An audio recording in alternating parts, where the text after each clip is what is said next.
Bendecido día, damos gracias al Señor. Estamos hoy aquí reunidos con el propósito de seguir reflexionando y conociendo a profundidad un poco más la palabra de Dios. Hoy el Señor ha permitido que por su gracia y misericordia tengamos un poco de frío, tengamos lluvia, pero lo importante es ser agradecidos en todo, en la lluvia, en el sol, en el frío, en el calor. Bueno, recordemos, estamos trabajando el Evangelio de San Marcos. Vamos en el capítulo 14, el versículo 10 y 11. Ayer empezamos a hablar de un personaje que aparece dentro de la narración que estamos trabajando y se llama Judas. Algunos de pronto lo conocían por referencia y pues se reconoce lo que él hizo con el Señor Jesús, pero no se tenía de pronto mucho conocimiento de cómo era su vida, qué era lo que él hacía dentro del grupo de los 12. Ayer hablábamos que él era tesorero, era el que administraba los recursos del grupo, pero también estaba dentro de los 12, es decir, conoció al Señor de manera directa, estuvo con él en sus enseñanzas, hacía parte del equipo del Señor. También Dios a los 12, incluyéndolo a él, les dio potestad para que fueran de dos en dos a diferentes ciudades, predicaran la palabra y en su nombre echaran fuera demonios, sanaran enfermos, predicaran el evangelio. Entonces vemos que él era un hombre que pareciera era hijo de Dios, estaba con Dios, hacía parte del grupo, hacía lo que los demás hacían también, pero el resultado al final nos hace ver que definitivamente él no era hijo de Dios espiritual. Y vamos a mirar en otro texto y es para que usted y yo reflexionemos. Muchas veces pensamos que somos hijos de Dios por una tradición, porque mis padres son o fueron de X o Y congregación o de tal religión y por eso yo soy hijo de Dios, o que soy hijo de Dios porque voy a una iglesia o porque escucho un sermón o porque escucho la palabra de Dios. Vamos a mirar qué dice Dios en cuanto a esto.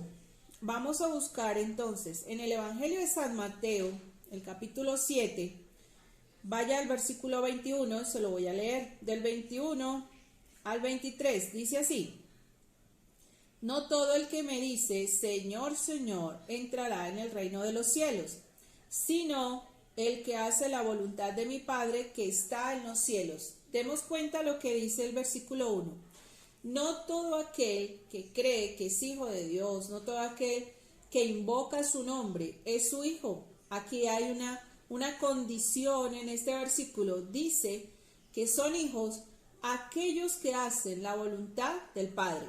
El versículo 22 dice: Muchos me dirán en aquel día, Señor, Señor, ¿no profetizamos en tu nombre? Y en tu nombre echamos fuera demonios y en tu nombre hicimos muchos milagros. Dese cuenta que habrá mucha gente que está engañada, porque está en un lugar y entonces falsamente dicen que profetizan o, no sé, hacen manifestaciones de que Dios para este tiempo no ha ordenado. Y pueden pensar que por eso son hijos de Dios. Pero recuerde lo que dice el versículo anterior. ¿Quiénes somos y quiénes son hijos de Dios espiritualmente? Aquellos que hacen la voluntad del Padre. ¿Hacer la voluntad del Padre es fácil? No. Pero el Espíritu Santo que mora en nosotros es el que nos ayuda día a día. Y mire el versículo 23 que es bien triste. Y entonces les declararé, nunca os conocí. Apartaos de mí, hacedores de maldad. Qué triste es morir engañado. Qué triste es pensar que usted es hijo de Dios espiritualmente. ¿Por qué hablo y lo Lo repito muchas veces. Porque toda la creación es hija de Dios por creación. Todos somos hijos de Dios por creación, pero no todos somos hijos de Dios espiritual. Usted me dirá, ¿y usted cómo me comprueba eso? Váyase al libro de Job y va a buscar el capítulo 1 y busca el versículo 6. Mire lo que dice, Job 1:6. Un día vinieron a presentarse delante de Jehová los hijos de Dios, entre los cuales vino también Satanás. ¿Usted piensa que Satanás hace la voluntad del Padre? En ninguna manera. Él está en las Escrituras y vemos cómo él fue rebelde ante Dios. Y sin embargo, en la Biblia le acabo de leer que él es hijo de Dios también. ¿Pero por qué? ¿Por qué es hijo de Dios? Porque Dios lo creó. Pero espiritualmente él está muerto, él está lejos de Dios, él no tiene ninguna relación espiritual con Dios. Entonces así nos puede llegar a pasar a nosotros. Podemos morir engañados pensando que somos hijos de Dios y efectivamente lo somos porque somos su creación, pero podemos estar muertos espiritualmente, no conociéndole, no siendo sus hijos. ¿Cómo nosotros podemos entonces conocer de Dios y ser sus hijos? Una vez más, entendamos que el Señor Jesús es el único sacrificio perfecto que agradó al Padre.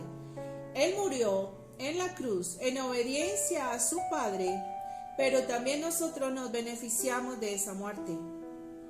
Y es por eso que Él con su muerte nos reconcilia con el Padre y nos permite creer que Él es nuestro Salvador. Y al reconciliarnos con el Padre, nosotros ahora somos hijos de Dios por creación, pero también espiritualmente. Todo lo hizo el Señor en la muerte, en el sacrificio. Todo se lo debemos al Señor Jesús.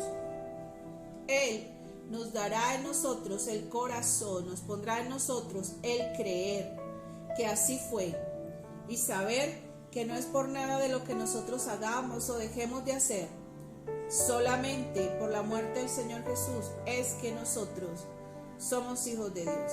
Vamos a orar para que el Señor le haga entender esta reflexión de hoy. Señor, en tus manos encomiendo esta reflexión y te ruego, ábrase el entendimiento de aquellos que están escuchando. Te lo pido, Señor Jesús, en tu nombre, al Padre. Amén. Mañana, si Dios quiere, continuamos hablando otros aspectos de Judá.